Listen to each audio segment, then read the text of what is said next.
Today's reading comes from Matthew chapter 4. Then Jesus was led up by the Spirit into the wilderness to be tempted by the devil.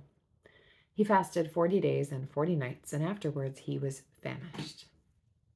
The tempter came and said to him, "If you are the Son of God, command these stones to become loaves of bread."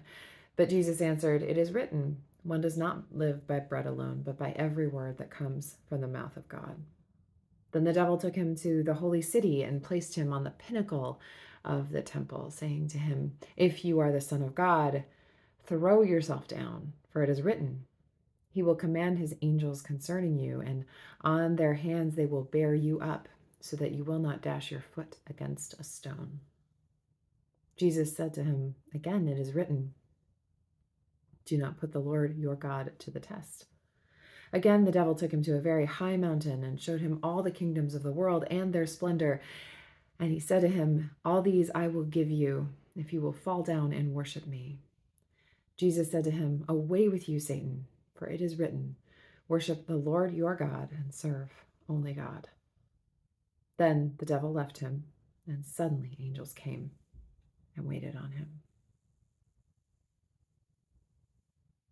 It is tempting to think that we are in charge, but this last week certainly proved we're not.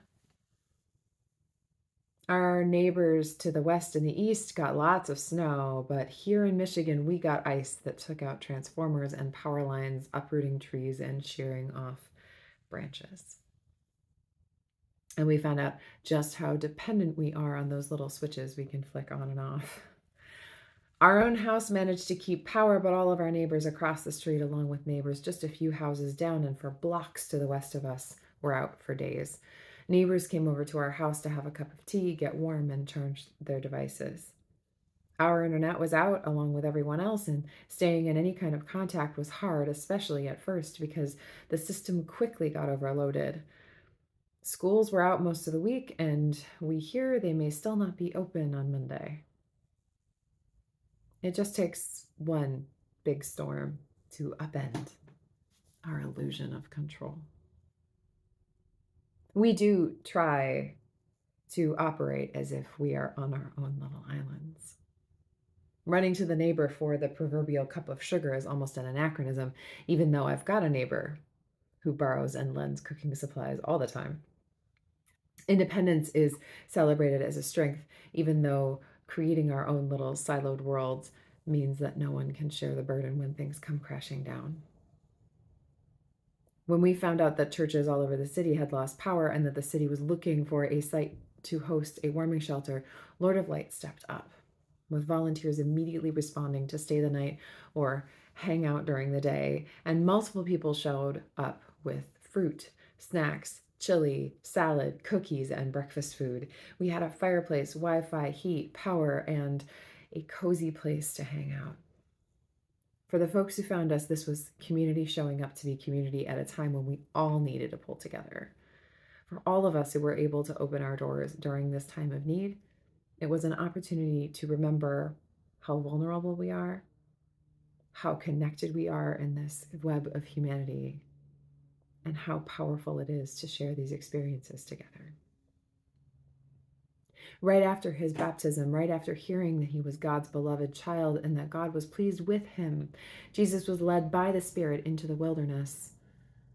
Jesus' primary temptation in the wilderness was to believe that it was all up to him. The common thread that ties these three challenges together is the human need to feel in control. The ability to have needs met at any time. The ability to know that God is at our beck and call. The ability to have all the power we could ever dream of. The thing is, too much power corrupts. We see this all the time. And God isn't a wish granter, but our loving creator who accompanies us. And perhaps most importantly, having all of our needs met all of the time puts distance between us and those who truly struggle and allows us to believe that we are somehow immune to such challenges by virtue of our own goodness or #blessedness. It leads us to lack empathy. Throughout the Bible, The wilderness is the place where God is encountered. It's where Hagar names God. It's where Elijah hears God. This week, as the power went out and the phone signals were down, even as I was working from the library to coordinate volunteers, I noticed how little was in my control. We couldn't predict how many people would show up to access our space or how great the need would be. We couldn't predict when anyone's power might come on again and when the need would lessen. We couldn't control how low the temperatures would dip. The only thing we could control was how we responded to a situation that was far beyond any of our control. And rather than turning inward, we reached out to each other.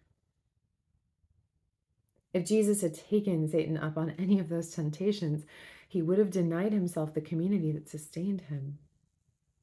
Instead of magically creating bread out of stones for just himself, Jesus multiplied bread and fish that were freely given to feed thousands of people.